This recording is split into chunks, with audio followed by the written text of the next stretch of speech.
warahmatullahi wabarakatuh. Alhamdulillahirabbil alamin. Assalatu wassalamu ala asyrafil anbiya'i wal mursalin wa ala alihi wa sahbihi wa sallim ajma'in. Amma ba'du. Alhamdulillah, segala syukur kehadirat Allah Subhanahu wa taala. Semoga senantiasa melimpahkan keberkahan, kesehatan kepada kita semuanya. Salawat beriring salam marilah senantiasa kita hadiahkan pada baginda agung Nabi Muhammad sallallahu alaihi wasallam. Baik, hadirin wal hadirat jamaah Masjid Al-Aqsa yang Allah muliakan. Insyaallah hari ini kita akan mencoba untuk nanti mulai belajar, ya, mempraktekkan. Di 2 hari kemarin mungkin teori secara singkat saja, ya. Tapi nanti yang lebih penting menurut saya kita mencoba bagaimana belajar membacanya, begitu. Baik, insyaallah ya, mengulang yang kemarin ya, sedikit. Jadi kita sudah membahas bagaimana Al-Quran itu diturunkan kepada Rasulullah, dan bagaimana Al-Quran itu sudah selesai, ya, artinya selesai penulisannya, kemudian penghafalannya itu di depan Rasulullah. Tu'ukadha fikadha, letakkan ini pada bagian ini. Kemudian setelah selesai ditulis, Rasul meminta untuk dicek kembali. Coba kamu baca apa yang kamu tulis, ya kan? Kemudian juga penghafalnya dicek langsung oleh Rasulullah, ya. Ini metode ilmiah yang tidak ada sampai hari ini, gitu ya. Jika ada orang berbicara, ada yang menulis, dicek langsung tulisannya, dihafalkan langsung, dicek juga hafalannya, baru setelah betul, silahkan untuk di-share, untuk dibagikan kepada yang lain. Sehingga insya Allah Al-Quran yang sampai pada kita hari ini, ya, baik dari qiraatnya, ilmu tajwidnya, huruf-hurufnya, insya Allah itu betul-betul terjaga. Tidak ada perubahan satupun. Baik, insya Allah kita akan ini mengenal. Ini sedikit tulisan saya lama juga nih. Ternyata saya ada tulisan juga, tulis juga dulu waktu lama.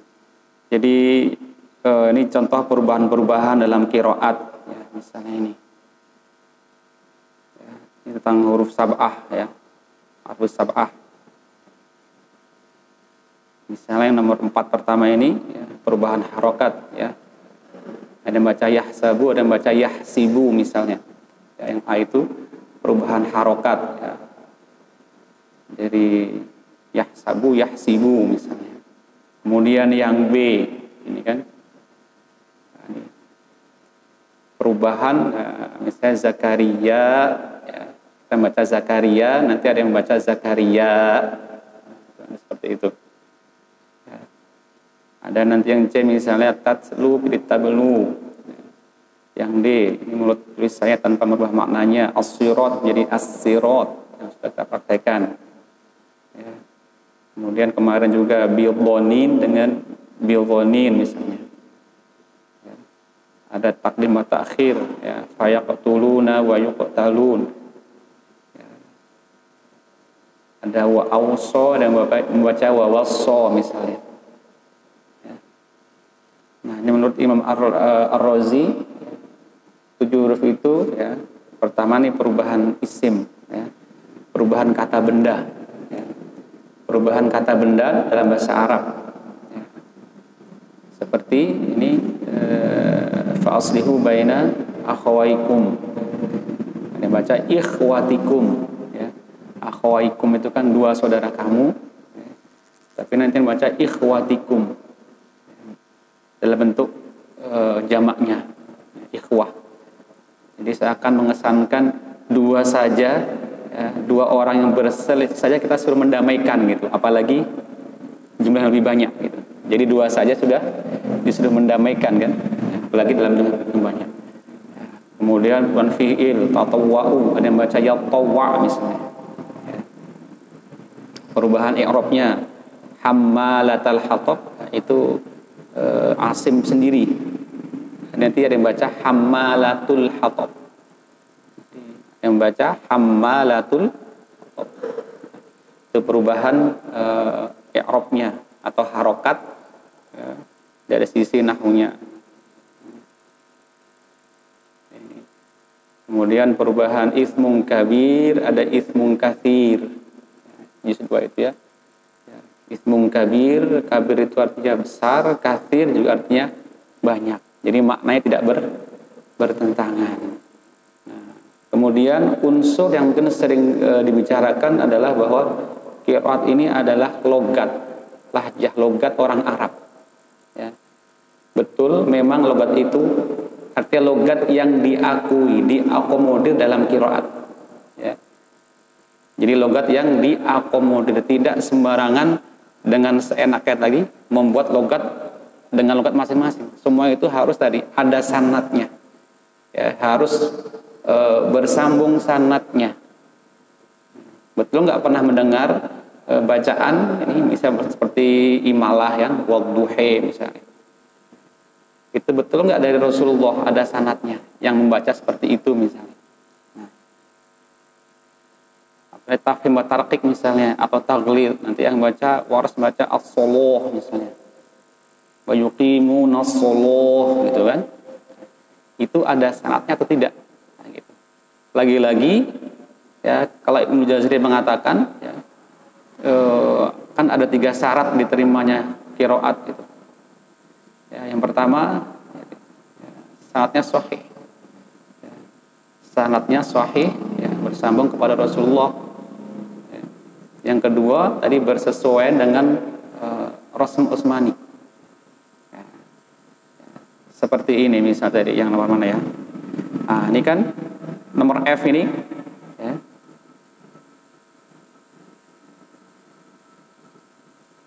Ini kan kabir dan katsir itu pada mulanya tidak ada harokatnya, ya. Jadi pada awal penulisan Al-Quran itu, ya, itu tanpa tidak ada titiknya semua, ya. Maka sanatnya yang diakui membaca kabir atau katsir, seperti itu, ya, kabir atau katsir. Ini contohnya seperti itu. Kemudian ya, juga harus sesuai dengan bahasa Arab tadi. Nah, maka Ibnu Jazari ya, di salah satu pendapatnya mengatakan bahwa jika ketiga syarat itu diperas lagi ya, setidaknya harus memang ada sanatnya gitu. Oke, sanatnya. Maka nanti misalnya Syu'bah membaca ya, yihiddi, harusnya yahiddi ya, tapi dia baca yihiddi, dia sendiri yang baca dengan kasroh ya, yahiddi, harusnya fathah yahiddi ya, tapi dia membaca yihiddi dengan kasroh, dia sendiri yang baca seperti itu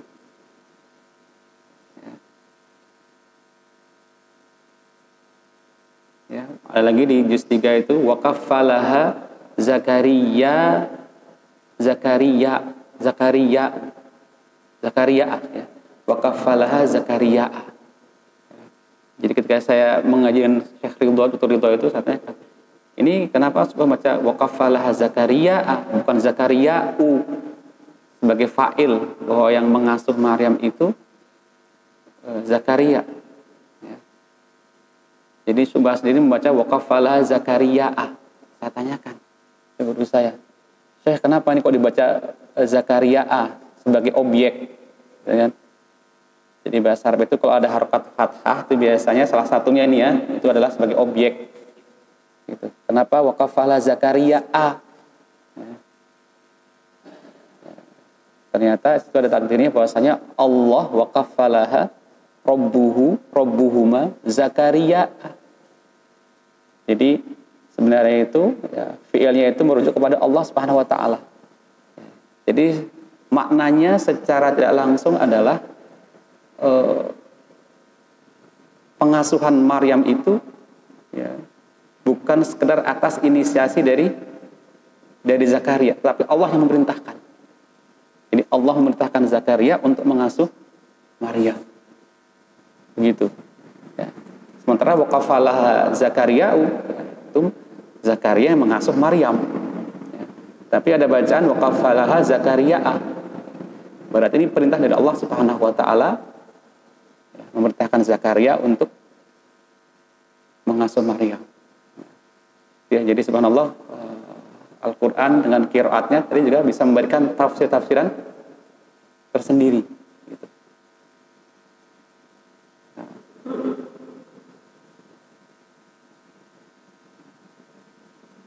Mungkin langsung ke nama-namanya saja ya, mungkin ya, kita siapa-siapa saja nanti kita akan praktekkan. Nah, ini nama-nama tadi ya, qiraat ya, imamnya dan rawinya ya. Dan saya selalu memperhatikan apa sebutkan. Nanti kita hitung berapa umur para imam ini ya. Yang saya salut mereka umurnya nanti tua-tua ya. Baik, pertama ya, ini pertama. Nah, nomor 1 nih ya, ini 10 qiraat ya. 10 imam qiraat ya. Pertama itu Imam Nafi Al-Madani dari Madinah, namanya Nafi ya. Beliau lahir 70 Hijriah, meninggal 169. Berapa umurnya Bapak? Umurnya 99 tahun ya. Dan itulah kita umat Islam ya, merekam dengan detail gitu ya, merekam dengan detail ya. Saya sampai hari ini masih menemukan di Indonesia, mohon maaf, ada kawan saya itu ya, yang lahir tahun 90-an itu ya, itu dia nggak tahu pasti tanggal berapa gitu, karena orang tuanya tidak mencatat. Itu masih ada ya. Kalau ditanya ya sebenarnya bukan tanggal itu katanya. Itu masih ada di kita, kadang-kadang tidak mencatat tanggal lahirnya atau memang tahun berapa. Tapi umat Islam itu sudah terbiasa menulis ya. Bahkan ada kitab Al-Wafayat, kitab yang mengumpulkan tahun kematian orang, itu ada kitab sendiri dikumpulkan. Ada Mu'jam Buldan ya, kitab nama-nama kampung, nama-nama negeri. Jadi dari zaman dulu sudah dikampungkan. Kita mungkin zaman kerajaan Majapahit itu kampung apa saja itu sudah ada yang menulis. Kampung ini, kampung ini, kampung ini gitu. Nah, mungkin sekarang sudah tidak ada. Nah, tapi orang Arab menulis seperti itu. Ada Mu'jam Mu'alifin ya. Kamusnya ini karangan-karangan. Oke. Jadi 70 sampai 169. Ya. Nah, ini rawi, ini yang meriwayatkan ya. Yang meriwayatkan. Nah, ini kebetulan muridnya langsung. Qaulun ya. 120 meninggal 220. Berapa umurnya? 100. Ya, dan ini bacaan ini ada sekarang di Libya. Bacaan negara resmi Libya itu bacaan Qaulun. Ada mushaf Jamahir ya. Ada, saya punya mushafnya. Kemudian yang kedua ya, ini rawi kedua itu namanya Warsh.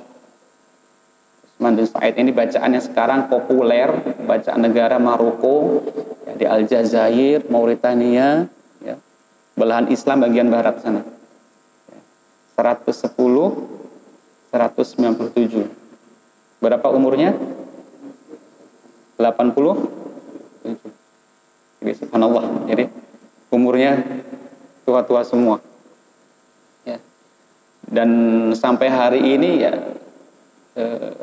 saya masih menyaksikan banyak ya. Di Mesir ada ya Syekh Hasan Jibril, beliau kira tahun 26, sekarang masih hidup dan masih mengajar. Dan guru saya yang tertua Syekh Abdul Fattah Madkur itu baru meninggal tahun ini. Itu kelahiran 32 Masehinya ya. Jadi meninggal tahun ini. Berarti Pak tahun Hijriyahnya. Ya. Karena setiap 33 tahun itu akan bertambah setahun. Jadi wazdadu tis'a di surat Kahfi itu kan setiap 100 tahun ditambah 3 ya. Ini setiap 33 tahun itu akan bertambah setahun. Jadi kalau orang umur 33 Masehi, dia berarti sebenarnya umur 34 Hijriah. Hijri. Ya. Dan mungkin kalau Mas ingat, mungkin Pak Sekalian pernah setahun dulu Idul Fitri 2 kali, Pak, tahun 2000 nggak salah. Pernah ya? Jadi Desember, Januari 2000 itu Idul Fitri, akhir Desember tahun 2000 sudah Idul Fitri lagi, karena setiap tahun mundur 11 hari, selisih antara Masehi dan Hijri kan. Nah, itu nanti akan terulangi seperti itu kapan? 33 tahun lagi. Akan terulang dalam 1 tahun Masehi, nanti 2 kali Idul Fitrinya. Oke, kembali ke sini. Kedua, ini Imam Ibnu Katsir namanya. Ini dari Mekah. Ya, dari Mekah. Lahir tahun 45, meninggal tahun 120. Ini agak mudah. Berapa muda, Pak? Berapa, Pak? 75 ya. Rawi pertama Al-Bazzi. Ini tidak langsung ketemu dengan beliau. Jadi ini bukan murid langsung. Ini bawah. Ini termasuk ada beberapa generasi tidak langsung belajar kepada Ibnu Katsir. Ya. Ini cukup jauh jaraknya. Ya. Lahir tahun 170, meninggal tahun 250. Ya. Yang kedua namanya Kunbul. Ya. 195, meninggal 291. Ya. Jadi subhanallah, kata hampir 100 juga. Kemudian nomor 3, ini qiraat Abu Amr Al-Basri, Basrah. Ya. Maki tadi Mekah, ini Al-Basri, Basrah. Ya. Basrah, Irak sekarang ya. 68, wafat tahun 154. Berapa umurnya, Pak? Umurnya berapa? Umurnya? 194 dikurangi 68.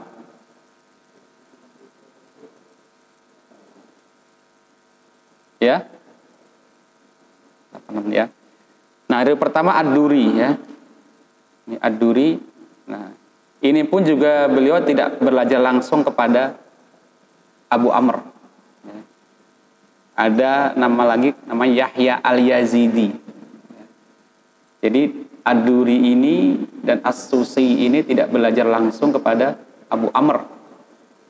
Ada gurunya lagi, namanya Yahya Al-Yazidi. Ya. Ad-Duri ini 150, meninggal tahun 246. Ya.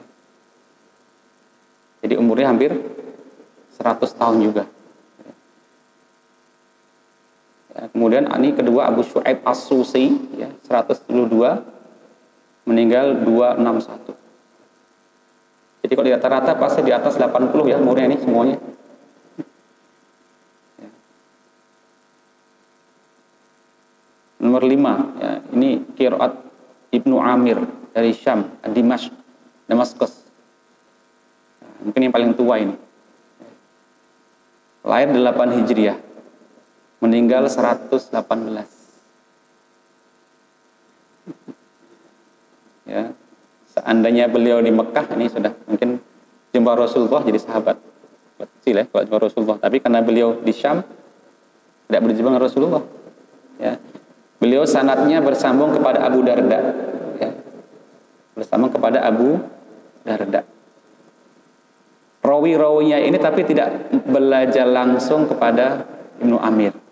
Ini Hisham 193, meninggal 245. Ibnu Zakwan 173 ya, 242.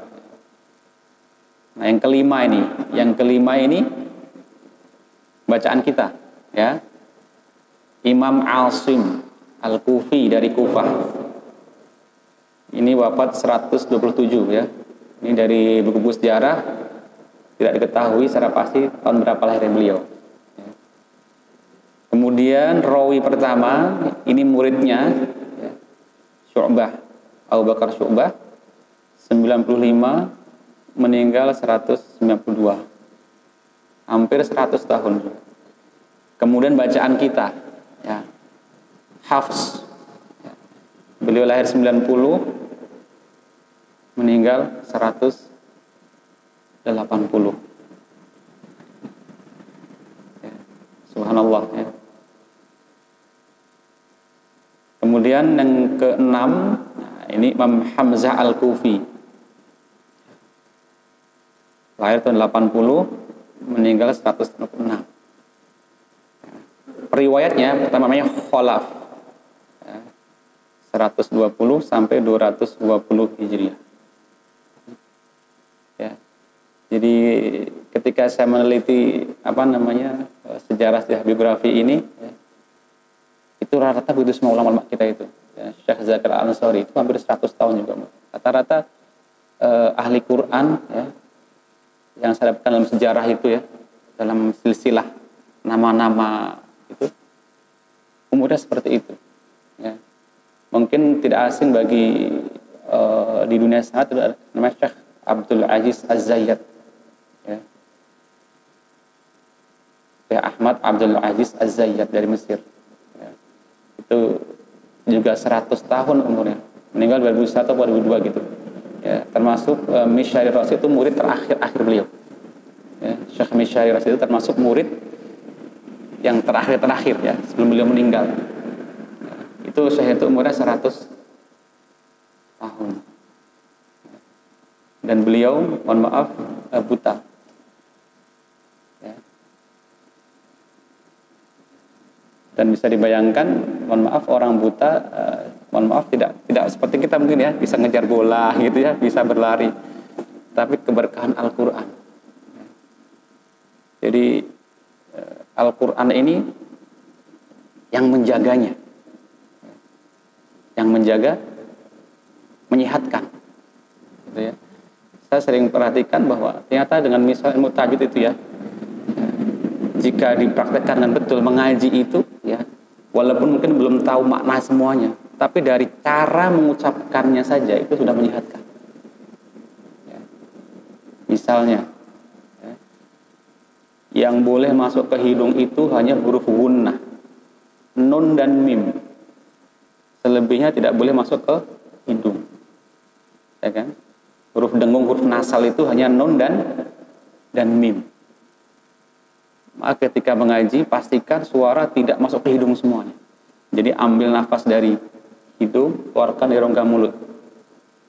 Ya, hanya huruf dua itu yang boleh masuk ke hidung. Jadi kita bilang a'udzu, itu jangan sampai a'u.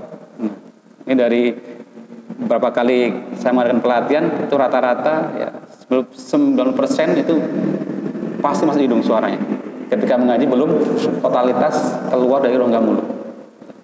Kemudian Al-Quran juga ada matnya tadi ya. Orang yang saya mengaji otomatis akan latihan pernafasan sebenarnya ya. Orang yang sering mengaji dia akan berlatih nafas tadi kan. Ketika membaca alif lam itu pasti akan ambil nafas ya. Alif lam mim ya kan, pasti kan ambil nafas ya. Apalagi baca awal Maryam itu ya, kaf ha ya ain sad. Nanti apalagi ini yang paling panjang nanti riwayat Warsh, itu dia matnya dibaca 6 semuanya itu. Ya.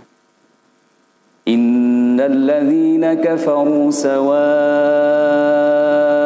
'alaihim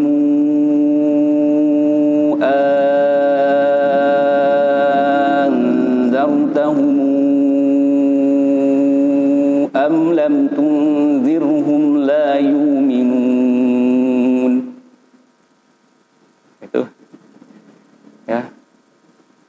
Jadi orang yang sering mengaji ya, nafasnya bisa panjang ya. Dan saya rasakan sendiri kalau ngaji pagi itu ya, ngaji pagi itu bara subuh atau sebelum subuh udah ngaji itu mohon maaf udah ada itu keluar semua itu, bersih gitu ya. Bisa mengaji pagi itu enak, jadi suara bisa bersih ya, itu mengeluarkan juga. Kemudian juga mengaji ya, itu juga dari gerakan mulutnya juga diperhatikan. i, ya. Dan fathah tipis harus tersenyum b t, bukan o, tapi b t, ya. Nanti kita tebal nggak monyong fo wo po, ya. Nanti dalam Syiar Alamin Nubala itu Imam Az-Zahabi menyebutkan tadi rawi qolun itu bila kalau mengajar itu memperhatikan gerakan mulut. Karena itu bagian dari talaki ngaji ke Rasulullah, ke guru seperti itu. Jadi yang sempurna dhamma harus monyong bukan alhamdulillah. Nah, ternyata dari gerakan-gerakan itu ya, dan Al-Qur'an banyak huruf-huruf tipis kan. Ya, alhamdulillahi rabbil alamin. Jadi otomatis orang mengaji itu diajak rileks. Ya.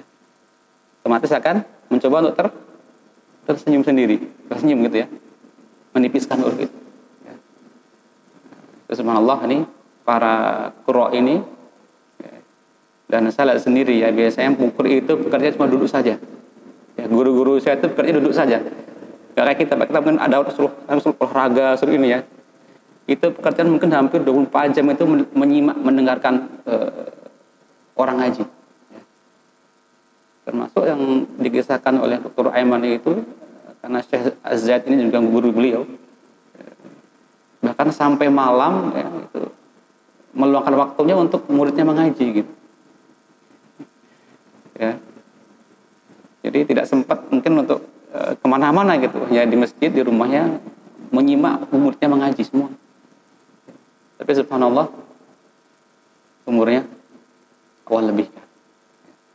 Baik, saya tadi. Ya, ini tadi Hamzah, ini Kholaf 20, Kholat ya 110, 157. Ya, ini Al-Kisai 119, 189. Rawi pertama Abdul Harits Al-Laif. Rawi kedua Ad-Duri. Ad-Duri ini ya, Abu Umar Hafiz ini sama rawinya dengan yang nomor 4. Nomor ya. Ini Ad-Duri ini sama dengan Abu Amr. Nomor 3. Ya, nomor 3. Orangnya sama. Ini termasuk pengelana ilmu qiraat. Nanti dia banyak menjadi rawi-rawi ini. Nah, ini yang qiraat sab'ah nih ya, 7 ini qiraat sab'ah. Yang 3 ini tambahannya. Tambahannya menjadi qiraat 10. Siapa? Abu Ja'far Al-Madani. Ini gurunya yang nomor 1. Jadi di antara mereka ini juga guru dan murid. Ya, seperti halnya kan Imam Syafi'i, salah satu guru adalah Imam Malik. Ya. Imam Ahmad ya, itu juga murid dan temannya Imam Syafi'i. Nah, mereka pun seperti itu. Nanti saya lihatkan ada pohon sanatnya nanti ya. Biar tahu seperti apa sih tadi yang rawi kemudian Tariq. Ini Abu Ja'far ini Al-Madani dari Madinah juga. Ini muridnya rawinya Ibnu Wardan ya, dan Ibnu Jammaz. Kemudian yang ke-9 ini Ya'qub Al-Hadrami Al-Basri dari Basrah 117, 205. Ya, rawi pertama namanya Ruwais, yang kedua Rawh ya. Yang ke-10 ini Kholaf. Ini adalah muridnya yang nomor, ini riwayat dari yang nomor 6. Nih. Nah ini. Yang pertama. Rawi pertama ini dia ikhtiar tadi, fi ikhtiyarihi ya. Dia menjadi imam yang ke-10. Ya. Dipilih oleh para ulama untuk menjadi dimasukkan dalam imam yang ke-10. Jadi kalau dalam sab'ah dia sebagai riwayat ya, tapi nanti di 10 ya, dia menjadi imam ke-10 ya. Tentu bacanya ada perbedaannya ya. Dia fi ikhtiyarihi karena nanti dia juga muridnya Khalaf ya, muridnya Kisai juga nanti ya. Jadi itu ilmu tadi, ilmu memadukan, saya ngaji dari guru sana, guru sini, kemudian memilih bacaan sendiri ya. Sehingga memilih, bukan membuat yang baru, tapi memilih sesuatu yang sudah ada. Nah,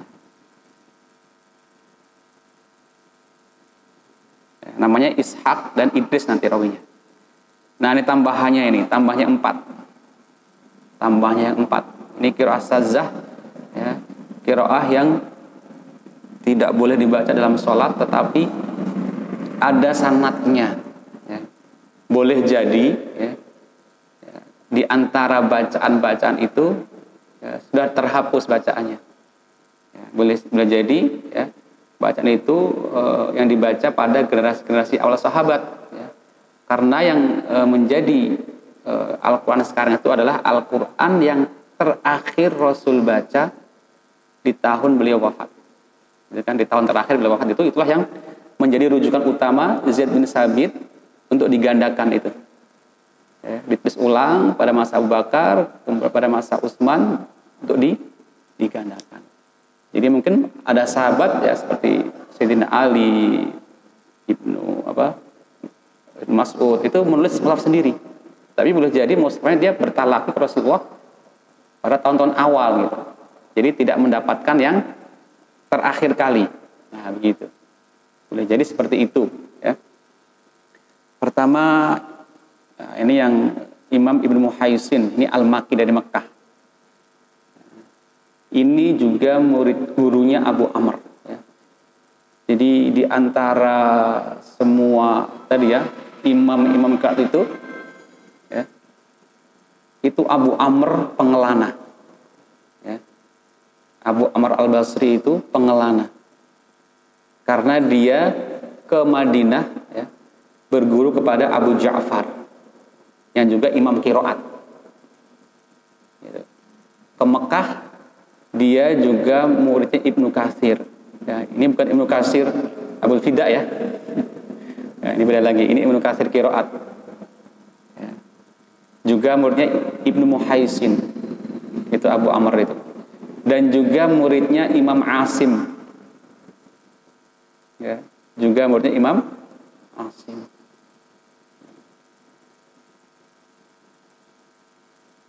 Kemudian beliau juga muridnya Hasan Al-Basri, nanti yang nomor 3 ini.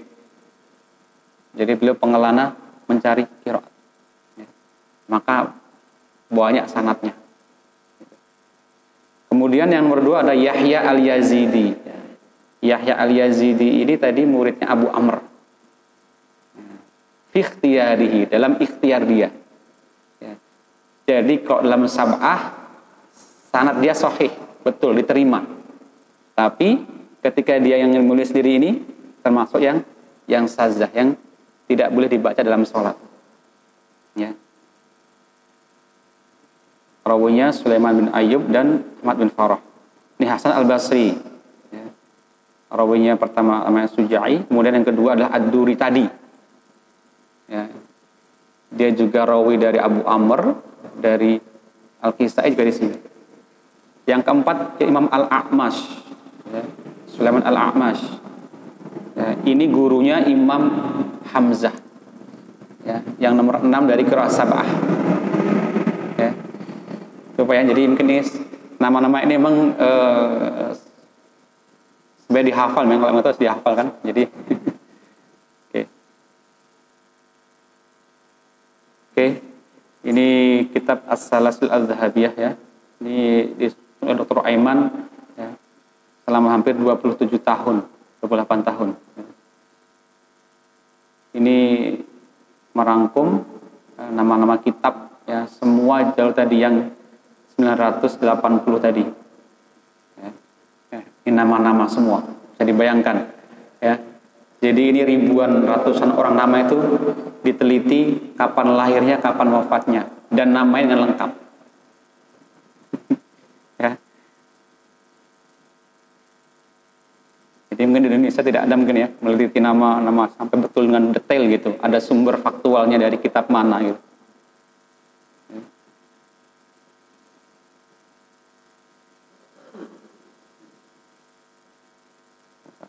Nanti saya tunjukkan, mungkin masih bahasa Arab, nanti saya tunjukkan. Nah, ini Asim. Ya. Ini bacaan Imam Asim kan.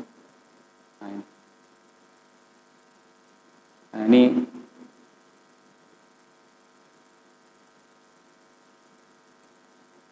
nah. Mungkin yang hafaznya saja dulu. Nah ini. Jelas Pak? Lihat ya insyaallah ya. Jelas ya. Asim ya. Ibnu Abin Najud Abu Bakr al-Asadi al-Kufi tadi meninggal 127. Hafiz ya. Ibnu Sulaiman Ibnu Mughirah al-Asadi al-Ghadiri al-Bazzar al-Kufi tadi 90 sampai 180 Hijriah. Nah ini dua ke bawah ini namanya Torik. Ini di bawah Hafiz ini namanya Torik. Asim imamnya, Hafiz apa? Rawi riwayatnya gitu ya. Nah ini semua yang ke bawah sampai sekarang itu disebut Torik. Jalur ya. Jadi misalnya saya dari jalur guru fulan sampai Torik. Tapi secara khusus menunjukkan nama orang-orang ini. Bisa nama orang atau nama kitab yang memuat silsilah itu. Gitu ya. Asy-Syatibiyah misalnya. Itu yang menghimpun nama-nama itu. Nah, ini ada Ubaid ibnu Sobah, ada Amr ibnu Sobah. Ya.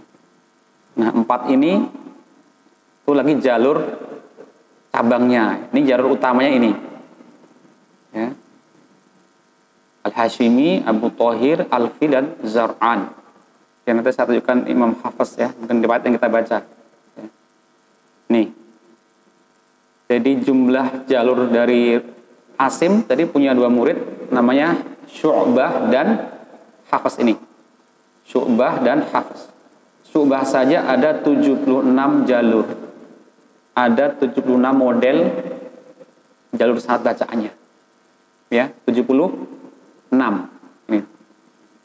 76 model bacaannya. Hafiz ada berapa? Nah, nanti di sini Dr. Eman memberikan tambahan. 54. Ya. Hafiz 54 ini menurut versi ini. Ya. Ibnu Jazari 52. Tapi diteliti kembali Dr. Eman menjadi 54. Ya, menjadi 54 jalur sanad. Yang masing-masing jalur itu ada perbedaannya. Ya, yang masing-masing jalur itu ada perbedaannya. Jadi yang kita baca itu satu jalur Hafiz dari berapa? 52 atau 54 jalur yang ada. Ya, bisa dibayangkan ya. Ya, maka ada yang membaca Hafiz dengan Hafiz Kubro namanya. Jadi semua bacaan Hafiz dibaca yang ada yang baca matnya 3, 4, 5, nanti ada yang baca dengan sakta dan sebagainya. Nah, itu nanti itu perlu waktu untuk belajar lebih mendalam. Ya. Nah, yang kita baca adalah apa Pak? Toriknya Torik Asy-Syatibiyah. Nah, ini kita tengok dulu sanadnya. Ini.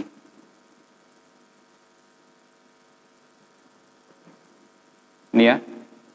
Ini. Ini Pak ya, nih. Abu Muhammad Asy-Syatibi Al-Qasim Ibnu Firruh ya. Ini dari Syatifa ya. Ada di Spanyol sekarang ya, kota Syatifa. Ya, Syatibi. Ya.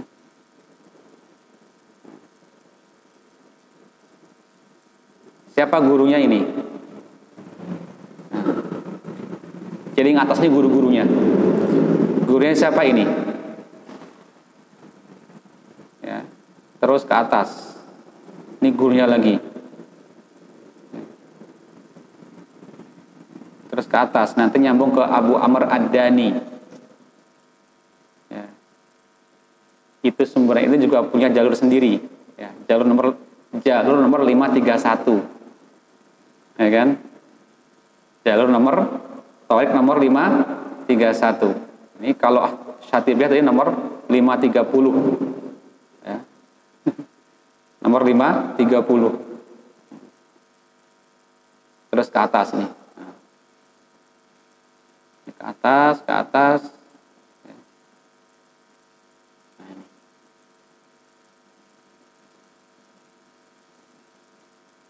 Nah, seperti ini.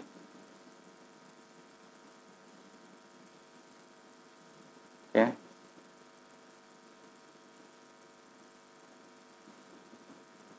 Oke, dan ini saya tunjukkan tadi sanadnya, ya. Ini juga ada sanad dari para imam-imam ini.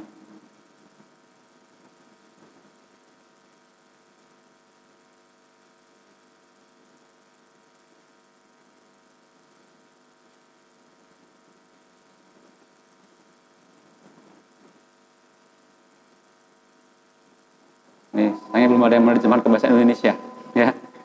Nanti bisa diterjemahkan ini. Jadi jalur sanad ini.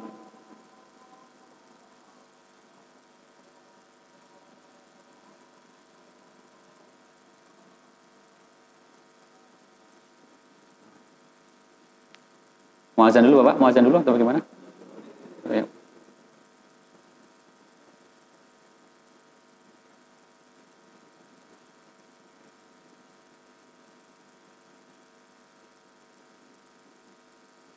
Nah, ini contoh sanadnya dari Imam Nafi yang pertama tadi.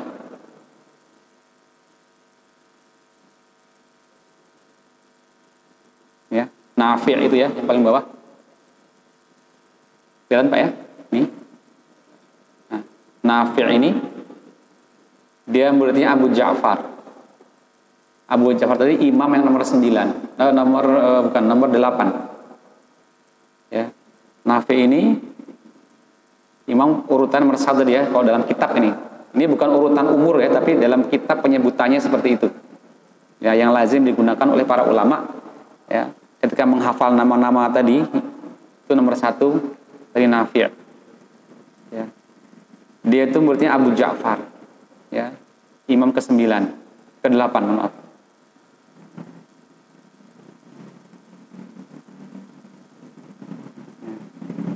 Jadi dia ke Rasulullah berapa generasi ini? Ke Rasulullah ada 3 generasi. Ya. Ini Zaid bin Sabit, kemudian Ubay bin Ka'ab, ya. Ya. Kemudian ini ada Abu Hurairah, ya. Ibnu Abbas, baru Abu Ja'far, baru Nafi'. Dan orang dulu seperti dihafal ya. Nafi' ini membaca lebih kepada 70 sahabat. Ya. Kita pernah bertemu dengan 70 sahabat. Baik, silakan, mungkin ada pertanyaan. Mungkin hari tadi kita baru mengenal nama-namanya ya. Baik. Jadi alangkah baiknya dan memang sebaiknya itu bertalaki dulu. Jadi minimal yang mau dibacakan itu dibacakan kepada orang yang memang paham betul, yang sudah bersanad. Artinya sudah orang itu pun sudah mengaji gitu Pak. Jadi tidak bisa tadi kita belajar dari YouTube atau dari mana yang sumbernya. Ini Al-Quran harus talaki, ngaji dengan guru. Gitu ya, harus betul face to face, musafahah. Dibetulkan huruf-hurufnya, ya, harokatnya, panjang pendeknya. Karena terkadang ya tidak semuanya yang ada dalam rekaman itu, baik murotal yang sudah beredar ataupun video-video itu, belum tentu semuanya itu dibaca semua jenis-jenisnya itu Pak. Ya. Waras sendiri itu banyak jenis-jenisnya, banyak kalau ini ketemu ini jadi begini. Kalau huruf ini ketemu ini, mat ini dengan mat ini akan jadi begini. Itu banyak. Ya. Dan yang ada di rekaman itu tidak semuanya. Ya. Ini contohnya yang simpel saja dari bacaan mungkin Hafiz Thariq Syatibiyah Pak ya. Kita belajar dari orang tua. Iya. Orang tua kami juga belum belajar dari mana. Iya. Iya, makanya tadi Pak ya. Jadi saran saya sebaiknya bertalaki. Jadi harus mengaji kepada orang yang memang punya sanad itu. Ya. Dan betul-betul paham permasalahan itu. Ya. Karena lagi-lagi ya. Jadi setelah saya renungkan ketika saya juga kuliah di Unpad di jurusan filologi, meneliti naskah-naskah kuno gitu. Dan kebetulan saat itu juga naskah-naskah tajwid, Pak, ini juga saya teliti di situ. Jadi kenapa Al-Quran itu dulunya polos gitu aja, gitu kan? Karena tadi memang untuk memudahkan dan juga dia bisa mengandung beberapa qiraat. Ya. Selain itu memang saya perhatikan menurut saya juga ini sementara mungkin nanti bisa dikoreksi. Jadi tidak semuanya apa yang kita pikirkan itu bisa dituliskan dengan tulisan, gitu. Ya, jadi tidak semuanya apa yang kita rasakan, yang kita pikirkan, yang kita hafalan kita itu bisa dituliskan dalam simbol-simbol, gitu. Ya. Jadi tidak semua bisa disimbolkan. Ya. Jadi misalnya ini waras baca begini, itu kalau ditulis semua, mushaf kita terlalu banyak tanda itu nanti, dan tidak cukup. Ya. Dan dulu saya juga bertanya-tanya, kenapa ya kok nggak mushaf dicetak semuanya sekalian gitu? Ya, kan? Kenapa nggak dibuat murotalnya semuanya? Ya mungkin belum. Ya. Dulu saya waktu pertama belajar gitu Pak, jadi saya cari kenapa ya sejauh ini kok nggak ada yang menulis mushaf riwayat Ibnu Amir misalnya, riwayatnya Abu Ja'far misalnya. Itu waktu belum ada semuanya. Ya. Belum beredar semuanya. Rata-rata masih mushaf satu, nanti qiraatnya ada simbol-simbolnya Pak, itu biasa bacanya. Ada rumus-rumusnya. Seperti itu. Ya. Karena memang kalau ditulis semua itu mushaf itu penuh nanti. Ya, Bapak. Ya, jadi sekali lagi ada hal-hal, ada teori-teori, ada prakteknya itu yang memang terkadang kita tidak tahu. Takutnya kita salah. Ya kan? Takutnya kita baca begini ternyata ini nggak boleh. Gitu. Ya. Takutnya nggak boleh. Ya. Dan itulah pentingnya tadi kita mengaji. Jadi Al-Quran ini sunnah mutabah. Ya. Jadi mengaji musyafahah itu adalah sunnah mutabah. Kita harus ikut dengan orang sebelumnya. Kita tidak bisa secara sendiri otodidak, ya, cari-cari di YouTube, cari-cari murotal ini kita ikut-ikutan. Ya. Itu tidak bisa. Ya. Mungkin kalau tadi yang sehari-hari, saya kira itu sudah mudah. Saya kira mungkin kan tadi Asim tidak tahu, hafaznya tidak tahu rumit sebenarnya. Tapi ketika sudah masuk yang qiraat, itu ada hal-hal tertentu mungkin ada versi ini, ada bacaan model begini. Nah, dikhawatirkan nanti kita salah dan terjadi tarkib namanya tadi, mencampur adukan bacaan. Gitu kan. Jadi meskipun misalnya insya Allah kita bisa baca qiraat misalnya Ad-Duri Al-Kisai, Al-Fatihahnya itu sama dengan Asim hafaz itu. Tapi kan niat saya membaca qiraat Kisai bukan qiraat Asim. Meskipun Al-Fatihahnya sama persis, nggak ada perbedaan. Ya, meskipun Al-Fatihahnya sama persis, tidak ada perbedaan. Tapi disampaikan ke jamaah bahwa nanti insya Allah Fatih Isa membaca dengan bacaan Ad-Duri Al-Kisai, yang bacanya persis sama dengan bacaan Asim. Nah, gitu. Gitu Pak ya. Jadi hemat saya belajar dulu ya, belajar ya pelan-pelan insya Allah ya. Setidaknya ini yang mau kita baca itu ditashih dulu kepada ahlinya, gitu, sehingga bisa dipertanggungjawabkan. Nah itulah Islam mengajarkan kita berguru itu dari siapa mendapatkannya. Itu sebagai bentuk pertanggungjawaban kita, gitu. Kayak gitu Pak. Wallahu a'lam. Mungkin cukup Pak ya. Baik, ya mungkin ini tadi saya bisa tadi dayar itu ini sangat Imam Asim ya. Jadi beliau dengan Rasulullah ada dua generasi, ya. Jadi Asim ini gurunya tiga. Gurunya tiga, Abu Abdurrahman As-Sulami, ya. Kemudian Zir Ibnu Hubeish, ya, dan Sa'ad Ibnu Iyas, ya.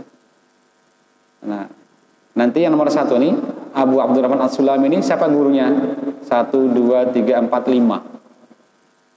Gurunya 5. Lihat. Dari sini saja ya, kita bisa melihat seorang ulama siapa sih gurunya nggak cuma satu. Ya.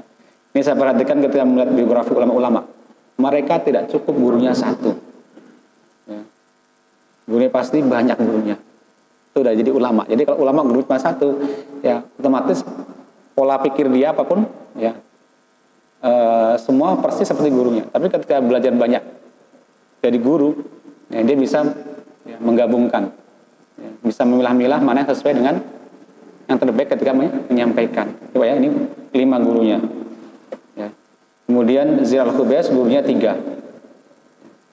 Ya. Yang 5 ini siapa? Ibnu Mas'ud, yaitu Ubay bin Ka'ab, Zaid bin Sabit, ya, Utsman dan Ali. Gitu ya. Baik, mungkin insya Allah besok kita bisa mulai praktek insya Allah ya. Untuk 2 hari berikutnya kita akan praktek ya, hari Kamis dan hari Jumat insya Allah. Baik, alhamdulillah, terima kasih atas waktunya. Semoga selalu sehat dan berkah selalu. Akhirul kalam, assalamualaikum warahmatullahi wabarakatuh.